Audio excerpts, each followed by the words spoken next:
Hey everyone, this is Rachel, and welcome to Psychological Alchemy's quick primer on sigil work. We're going to keep it quick and simple today, as requested. There's lots of other information out there if you want to go deeper in. So there's really 5 parts to a sigil. You want to start with your intention statement.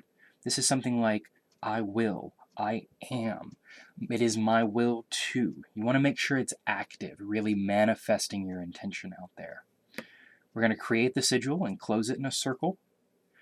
We're then going to give the sigil some time to really sit with that energy, and we want to let ourselves move on to other things before we come back to it.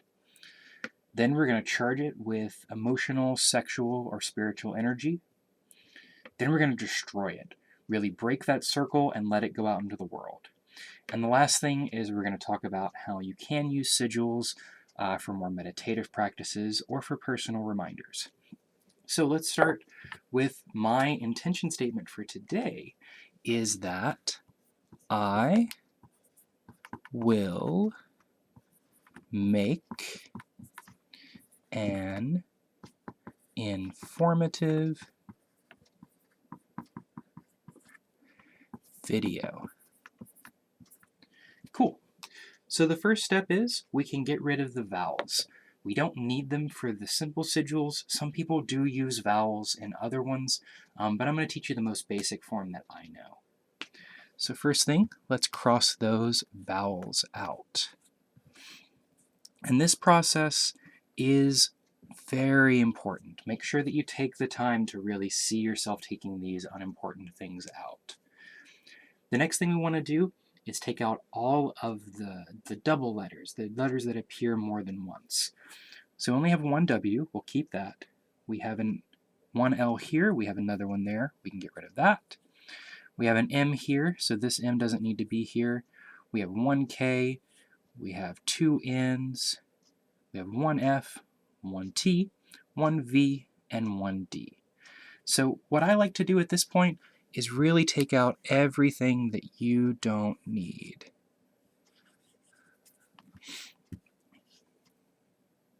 So I'm just going to rewrite these. W-L-M-K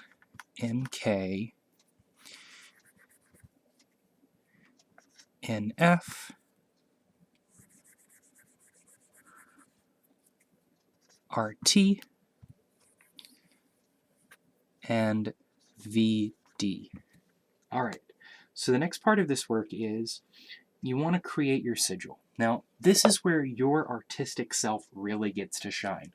There is no wrong way to do this. I like to start from left to right. Some people like to start from right to left or from the center. I think today, though, I want to start with that L. I want a nice line down the middle. I'm going to do it in green. So there's my L. I like this W and this M. One of the things I really love about this shape is that you can kind of get more bang for your buck in that I have an M that's also a W. For the K, well, I've got a K right there, so I can leave that be. I can add a K if I want, but my subconscious doesn't need to see everything there. In fact, we want it to become more subconscious versus something we can see all the pieces of all the time. So that's good. For the N, I'm just going to add I've got an N right here, but I also want to add just a little more energy coming off of here. All right, we've got an F here.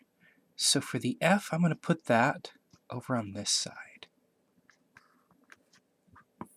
We've got an R. Well, I like this particular R right here. For a T, well, we can make this whole thing a T. We've got a V as well. Well, that V right there I'm pretty happy with. And we also need a D. So for that D, let's see, where do I want that? I'm going to let this right here be my D. So this is just really simple, and I used a lot of triangles here. Some people would want to take through and do something more curvy. So we've got the W, we can put the L on top of that. We've got the M here. The K can come off of there. The N can then be added on. Like, you kind of see how it goes here. Feel free to kind of let your imagination run wild, but we want to keep this short. So, now this sigil, I'm going to encapsulate it in a circle. Just like other circles, this is about taking this energy and kind of cutting it off from the other energy around it and holding this energy here. The next step, give yourself some time to forget it. Put it away, give yourself some time to do some other sigil work, some other magic, and really let yourself detach from it. Once you have, give it, a few days, a week, whatever feels right to you. Remember, there is no wrong way to do sigil work. Then you want to take it out and you want to charge it. Now, you can do this via sex. You can think about the sigil or see it there during an orgasm or during sexual energy. You can have it during times of high emotion where like you feel great sorrow or loss, or when you feel great happiness or fear or excitement. You can also use calm, that meditative energy that you can get yourself to charge this. Now, once you've charged it, you then want to destroy it. So here, since I've done it on a dry erase board, I'm going to erase it.